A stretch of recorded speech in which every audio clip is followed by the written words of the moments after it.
आज आपण बेसन पीठ, तांदूळ हे काहीही न वापरता हिरवे मूग वापरून अतिशय पौष्टिक, हलका फुलका आणि तेवढाच खायला टेस्टी लागणारा ढोकळा बनवणार आहोत. बनवायला अतिशय सोपा आहे. त्यासाठी आपल्याला मूग लागणार आहेत. इथे मी रात्रभर भिजवलेले मूग घेतलेत. 1 कप एवढे मूग आहेत. मूग व्यवस्थित भिजलेले असावेत. मुगातलं सगळं पाणी काढून त्याला चांगलं नितळून घ्यायचं. आता 1 कप एवढे मूग घेतलेले आहेत ते आपण एका मिक्सरच्या भांड्यामध्ये घेऊयात.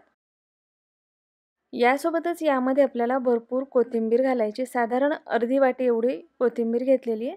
2-3 हिरव्या मिरच्या आणि आलं घालायचे आणि अर्धा कप एवढं आपल्याला दही घालायचं आहे. दही खूप जास्त आंबट नसावं. आता हे मी मिक्सरला फिरवून घेणार आहे. व्यवस्थित याला बारीक करून घेणार आहे. बघू शकता एकदम मस्त याला बारीक करून घेतलेलं आहे. हे खूप मोठं जाड ठेवायचं नाही, आपल्याला बारीक करायचं व्यवस्थित. आता यामध्ये मी अर्धा कप एवढा रवा घालते आणि यासोबतच चवीनुसार यामध्ये मीठ घालते. हे मिक्स करून घ्यायचं आहे. हा ढोकळा बनवायला अतिशय सोपा आहे. खायलाही खूप मस्त लागतो. फक्त यासाठी लागणारे जे प्रमाण आहे ते व्यवस्थित घ्यायचे. 1 कप जर भिजवलेले मूग असतील तर अर्धा कप दही घ्यायचं आणि अर्धा कप आपल्याला यामध्ये रवा घालायचा आहे. आता हे 10 ते 15 मिनटं मी रेस्ट होण्यासाठी ठेवणार आहे. यातला जो रवा आहे व्यवस्थित भिजायला हवा. 10-15 मिनटानंतर पाहू शकता हे जे बॅटर आहे ढोकळ्याचं थोडंसं घट्ट झालेलं आहे. आता यामध्ये मी अगदी थोडंसं पाणी घालते. गरज वाटली तर थोडंसं पाणी घालायचं आणि बॅटर आपल्याला खूप पातळ करायचं नाही. 1 ते 2 टेबलस्पून एवढंच पाणी लागतं यासाठी. या कन्सिस्टन्सीचंच बॅटर हवं आहे. बॅटर जर पातळ झालं तर ढोकळा स्पॉन्जी होणार नाही. आता बघू शकता आपलं मस्त असं बॅटर तयार झालेलं आहे. सगळ्यात शेवटी यामध्ये आपल्याला 1 टीस्पून एवढा इनो किंवा खायचा सोडा घालायचा आहे आणि याला पटकन मिक्स करायचं आहे. ओव्हर मिक्सही करायचं नाही आणि इनो किंवा सोडा घातल्यानंतर हे बॅटर खूप वेळ तसंच ठेवायचं नाही. पटकन आपल्याला याचा ढोकळा स्टीम व्हायला ठेवायचा आहे. आता हे मिक्स करून घेतलेलं आहे. आता या ट्रेमध्ये मी याला ट्रान्सफर करते. या ट्रेला मी ऑइल ग्रीसिंग करून घेतलेलं आहे. तुम्ही एखादं ताट घेऊ शकता किंवा एखादा डबा घेतला तरीही चालेल, पण त्याला ऑइल ग्रीसिंग करून घ्यायचं म्हणजे ढोकळा व्यवस्थित निघतो.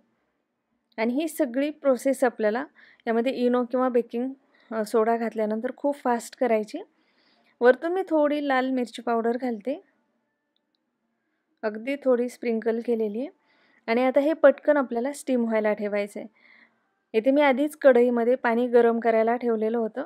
अशा पद्धतीने पाण्याला चांगली उकळी आलेली हवी. पाणी चांगलं गरम झाल्यानंतरच यामध्ये आपल्याला हे स्टीम व्हायला ठेवायचं आहे. वरून पटकन झाकण ठेवायचं आणि मीडियम टू हाय फ्लेमवरती 12 ते 15 मिनटं आपल्याला याला स्टीम करून घ्यायचं. वेळ कमी जास्तही लागू शकतो. आता जवळपास इथे 14-15 मिनटं झालेली आहेत. व्यवस्थित हे स्टीम झालेलं आहे. याला गार करून घ्यायचं आहे आणि गार झाल्यानंतरच याला आपल्याला कट करून घ्यायचं आहे. ढोकळा जर खूप गरम असताना तुम्ही कट केला तर तो दबू शकतो किंवा थोडासा चिकटही होऊ शकतो.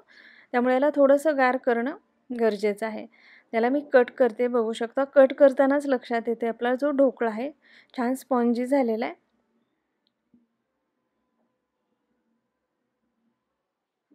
जर तुम्हाला नाश्त्यासाठी बनवायचं असेल, काहीतरी हेल्दी हवं असेल, प्रोटीन रिच हवं असेल तर हा ढोकळा एक छान ऑप्शन आहे. बघू शकता इथे खूप छान झालेला आहे. एकदम स्पॉन्जी आहे. त्याला मस्त जाळीही पडलेली आहे. तर हा ढोकळा तुम्ही असाही खाऊ शकता, विदाऊट फोडणीही खाऊ शकता. यासोबत तुम्ही हिरवी चटणी खाऊ शकता किंवा असाही खायला हा छान लागतो. त्यामध्ये आपण हिरवी मिरची घातलेली आहे, दही आहे. त्यामुळे नुसता देखील खाऊ शकता. तर इथे मी याला फोडणी करते. फोडणी पूर्णपणे ऑप्शनल आहे. तुम्ही तसासुद्धा हा ढोकळा खाऊ शकता.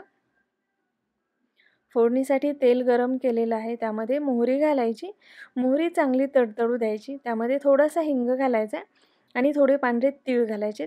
हे फोडणी उडू नये म्हणून मी वरतून झाकण ठेवलेलं आहे आणि ही फोडणी आपल्याला या ढोकळ्यावर घालायची आहे.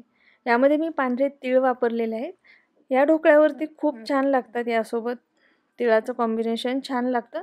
तुम्ही आवडीनुसार यामध्ये कढीपत्ता, हिरवी मिरचीसुद्धा घालू शकता आणि आवडत असेल तर आपण जे साखरेचं थोडंसं गोड पाणी बनवतो ते सुद्धा तुम्ही यावरती घालू शकता. आता वरतून मी थोडी कोथिंबीर घालते. तर इथे पाहू शकता एकदम मस्त झटपट आणि खूप टेस्टी असा आपला ढोकळा खाण्यासाठी तयार झालेला आहे. रेसिपी आवडली असेल तर नक्की लाईक, शेअर आणि चॅनलला सबस्क्राईब करायला विसरू नका. आणि सगळ्यात महत्त्वाचं म्हणजे तुमच्या कमेंट्स नक्की कळवा. तर इथे पाहू शकता एकदम मस्त स्पॉन्जी असा आपला ढोकळा खाण्यासाठी तयार आहे.